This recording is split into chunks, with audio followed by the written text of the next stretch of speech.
கல்லு கடையை திறந்தா என்ன ஆகும்னு சீமான் தான் உதாரணம். மது போதைக்கு எதிராக காந்தி பேசினார், பெரியார் பேசினார், காமராஜர் பேசினார், அந்த வரிசையில் டாக்டர் ஐயாவும் பேசினார் என்பது வரலாறு இருக்குமே தவிர நீ பணமரம் ஏறி போனதெல்லாம் ஒரு காலத்திலேயே வரலாறாக இருக்காது. இவர்கள் நம்ம என்ன சொன்னாலும் கல்லுக்கு எதிராக பேசினா நீங்க டாஸ்மாக் ஆதரவாங்க கேட்கறீ, டாஸ்மாக் எதிராக போராடுறது நாங்க. கல்லுங்கிறது போதைங்கிறது நாடறிந்த, ஆனா அதுக்கு தமிழ் பற்று ஜாதி பற்று எங்க கொண்டு வந்து தமிழ் பற்றெல்லாம் காட்டுறான் பாருங்க. நாம் தமிழர்னு பேசிக்கிறாங்க, ஆனா உடனே நாடார் சங்க தலைவர் ஒருத்தர் வந்து நாடாரெல்லாம் நம்பிக்கை ஓட்டு போடக்கூடாது, இத்தனை வருஷம் ஒரு லட்சக்கணக்கில் ஓட்டு போட்டு முடிச்சிட்டாங்க, அது வந்து இயற்கை உணவு, தென்னம்பால், பனைப்பால், பணப்பால் அப்படிங்கிறதெல்லாம் பேசுறாங்க.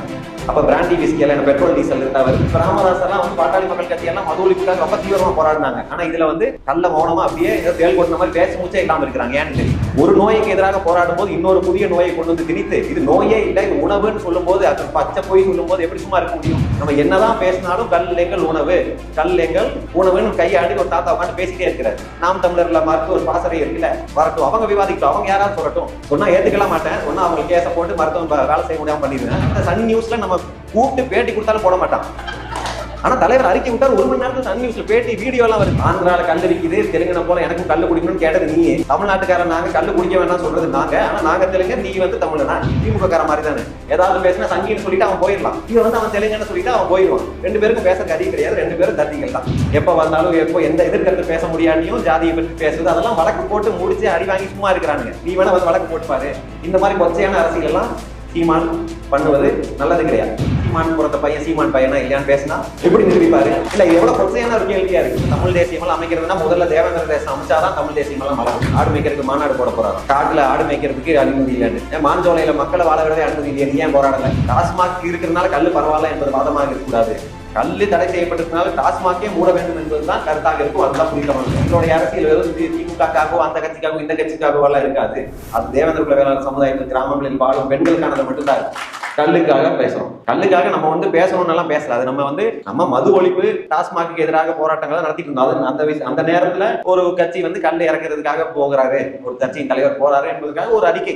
கல்லு வந்து உடல்நலத்துக்கு கேடு, அதுவும் மதுதான், அதுவும் போதைப் பொருள் தான் என்று பேசினா உடனே என்ன வந்தாலும் உடனே நாடார் சங்கம் வந்து நாம் தமிழர்னு பேசிக்கிறாங்க. ஆனா உடனே நாடார் சங்க தலைவர் ஒருத்தர் வந்து நாடார்லாம் கிருஷ்ணசாமிக்கு ஓட்டு போடக்கூடாது, இத்தனை வருஷம் ஒரு லட்சக்கணக்கில் ஓட்டு போட்டு முடிச்சிட்டாங்க, இப்பதான் வந்து ஓட்டு போடக்கூடாது. நீ பல வருஷமாவே ஓட்டு போடக்கூடாது, தேர்தலுக்கு வந்து வேலை பண்ணிட்டு தான் இருக்கிறேன். எப்படி? கல்லுங்கிறது போதைங்கிறது நாடறிந்த விஷயம், ஆனா அதுக்கு தமிழ் பற்று ஜாதி பற்று எங்க கொண்டு வந்து தமிழ் பற்றெல்லாம் காட்டுறான் பாருங்க. கல்லுல கொண்டு அதெல்லாம் பூசி அது உணவுன்னு பல லட்சம் பேரை நம்ப வச்சிருக்காங்கன்னா அது எவ்வளவு மோசமான ஒரு கரப்ஷன், ஒரு மைண்ட கரப்ட் பண்ற அளவுக்கு. ஊழல் படுத்துறதுன்னா வெறும் படத்துல மட்டும் ஊழல் கிடையாது, மனசையும் ஊழல் படுத்தி வச்சிருக்கிறோம். போதை கல்லு வந்து உணவு தான் அப்படிங்க, அதற்கு என்னென்னமோ வாதங்கள். அது வந்து இயற்கை உணவு, தென்னம்பால், பனைப்பால், பணம்பால் அப்படிங்கிறதெல்லாம் பேசுறாங்க. அப்ப பிராண்டி விஸ்கியில பெட்ரோல் டீசல் இருந்தா வருது, எல்லாமே உணவுப் பொருட்கள் இருந்தா வருது. அதை வந்து ரொம்ப நாள் சேமிப்பதற்காக பதப்படுத்தி அதை வச்சிருக்காங்க. பாட்டில் எத்தனை வருஷம் வச்சாலும் அப்படி இருக்கிறதுக்காக. இதை நீ பண்ணல, அதனால திராட்சையில இருந்து தான் வைன் எடுக்கிறான், பார்லில இருந்து தான் பீர் எடுக்கிறான், அரிசியில இருந்து இந்த நெல்லுல இருந்து தான் விஸ்கி பிராண்டி எடுக்கிறான். எல்லாமே உணவுப் பொருள் இருந்து தான் எடுக்கிறான். கார்போஹைட்ரேட், அதாவது மாவு சத்து என்கிற கார்போஹைட்ரேட் புளித்து போனால் வருவதுதான் ஆல்கஹால். அது புளிப்பதற்கு ஈஸ்ட்ங்கிற ஒரு ஃபங்கஸ் ஆட் பண்ணுவாங்க. அந்த ஈஸ்ட் வந்து காட்டுல இருக்கும். அப்போ என்ன ஆகுதுன்னா பணம்பால் வர அதுல அந்த ஈஸ்ட் கலந்து அதே ஆல்கஹாலா கல்லா மாறிடுது. அது வைக்க அது அதிகமா மாறிட்டே போகும். இதுதான் ஆல்கஹால். இந்த ஆல்கஹால சீமான் இறக்கி கொடுத்தாலும் சரி, ஸ்டாலின் குடும்பம் காட்சி கொடுத்தாலும் சரி, டிஆர் பாலு குடும்பம் காட்சி கொடுத்தாலும் சரி, இல்ல இங்க இருக்க நெல்லை பண்ணையாறுல இருக்கிறாங்கல்ல, அவர் ஒரு காலத்து சாராயம் காட்சிட்டு இருந்தவர் தான், அவர் காட்சி கொடுத்தாலும் சரி, இல்ல நம்ம சக்கரவர்த்தி வைச்சா போன ஊத்தி கொடுத்தாலும் சரி, யாரு கொடுத்தாலும்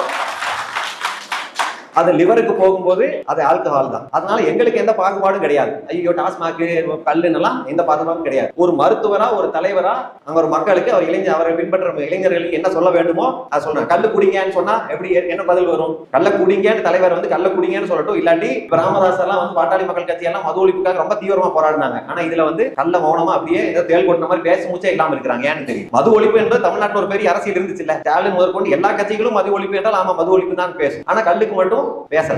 அவர்களுக்கு என்ன பகுதறியோ என்னன்னு தெரியல, ஏதோ ஜாதி ஓட்டு போய்விடும் என்று நினைக்கிறார்களா என்னன்னு தெரியல. ஆனா நம்ம அதுல எல்லாம் சமரசமே செய்து கொள்ள முடியாது. கல்லுன்னா போதை பொருள்னா அது போதை பொருள் தான். அதுல இருந்து புதிய தமிழகம் ஒரு காலத்திலையும் மாறாது. இது நம்ம ஏன் இவ்வளவு எதிர்க்க வேண்டியது இருக்குன்னா, டாஸ்மாக் எதிராக போராட்டம் நடத்தியது நம்ம புதிய தமிழ் கட்சி போராட்டம் நடந்துச்சு. அந்த ஊழலை 1 லட்சம் கோடி ஊழல் என்று கொண்டு வந்தது புதிய தமிழ் கட்சி. அதற்காக திமுக வந்து டாக்டர் ஐயா மேல வழக்கு தொடுத்து, இன்னும் வழக்கு இருக்குது. இந்த மாதிரி ஊழல் இல்லாத ஊழலை சொல்லுகிறார் என்று செந்தில் பாலாஜி வழக்கு தொடுத்து அடுத்த நாளே தூக்கிட்டு போய் ஜெயில வச்சுட்டாங்க. 1.5 வருஷம் கழிச்சு தான் விட்டாங்க. அதுக்கப்புறம் மது ஒழிப்பு பிரச்சாரங்கள், துண்டு பிரச்சாரங்கள் என்று ஒவ்வொரு மாவட்டமாக நம்ம மது ஒழிப்புக்கு எதிராக நம்ம போராட்டம் நடத்திட்டு இருக்கிறோம். நம்மளுடைய செயல்பாடுகள் போயிட்டு இருக்கு. காரணம் நம்ம மக்கள் தான் இதுல அதிகம் பாதிப்படைகிறாங்க என்பதற்காக அது மாதிரி பண்ணிட்டு இருக்கும்போது, ஒரு நோய்க்கு எதிராக போராடும் போது இன்னொரு புதிய நோயை கொண்டு வந்து திணித்து இது நோயே இல்லை இது உணவுன்னு சொல்லும் போது அது பச்சை போய் சொல்லும் போது எப்படி சும்மா இருக்க முடியும்? அது இருக்காம எப்படி சும்மா இருக்க முடியும்? இதுல பெரிய சீமான் பணம் ஏறிட்டார், பெரிய ஹீரோ ஆயிட்டார். நீ வந்து பணம் ஏற மரம் ஏறதெல்லாம் ஹீரோ கிடையாது. கொஞ்சம் ட்ரைனிங் எடுத்தா யார் வேணாலும் ஏறலாம், படிக்கட்டு எல்லாமே கூட ஏறி போகலாம்.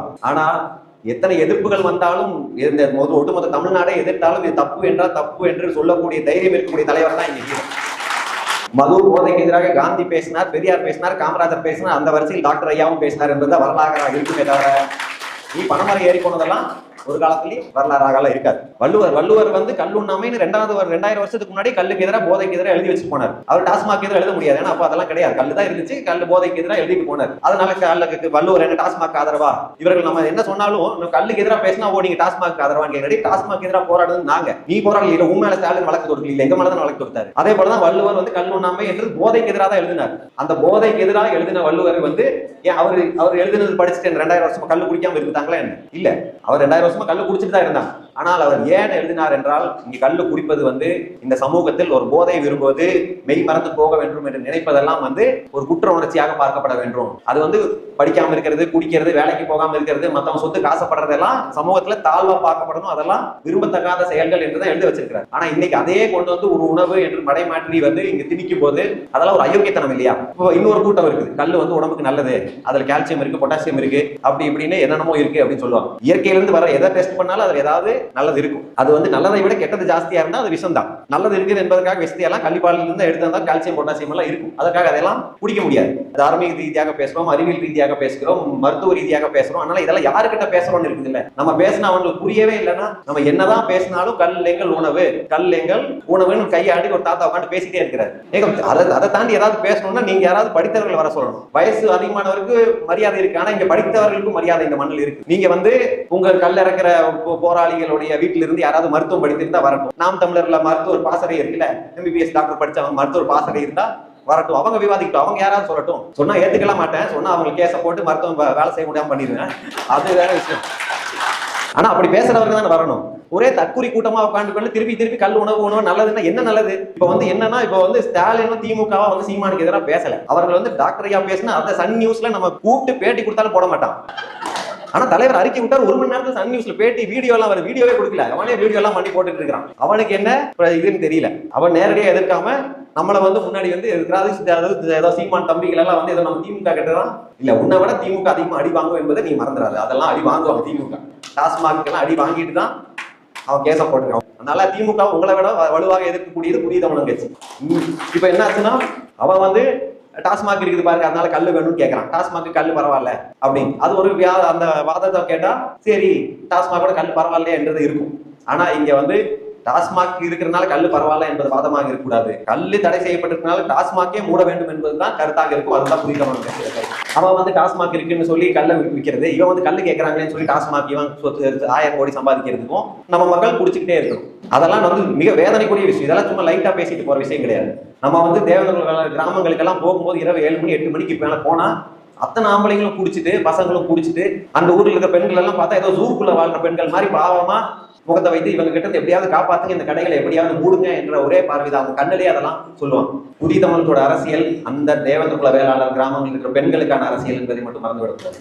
நம்ம எடுக்கக்கூடிய எல்லா நிலைப்பாடுமே அவர்களை வைத்துதான், அவர்களுடைய நலனை வைத்துதான் எடுக்கணும். ஏன்னா அவர்கள் தான் இந்த சமூகத்தில் கீழ்நிலையை குடிக்கிறோம். அவர்களுக்கு ஒன்று கெட்டதுன்னா இந்த தமிழ்நாட்டுக்கு கெட்டது, அவர்களுக்கு நல்லதுன்னா இந்த தமிழ்நாட்டுக்கே நல்லது. அதனால நான் எங்களுடைய அரசியல் திமுகவோ அந்த கட்சிக்காகவோ இந்த கட்சிக்காகவோ எல்லாம் இருக்காது. அது தேவேந்திர குல வேளாளர் சமுதாயத்தில் கிராமங்களில் வாழும் பெண்களுக்கானது மட்டும்தான் இருக்கு. அப்படி எந்த விதத்திலும் சமரசம் செய்யாத ஒரு கட்சியாக புதிய தமிழன் கட்சி இருக்கு. ஏதோ நம்ம தமிழர் ஒன்றிணைனா தமிழர் ஒன்றிணைவோம்.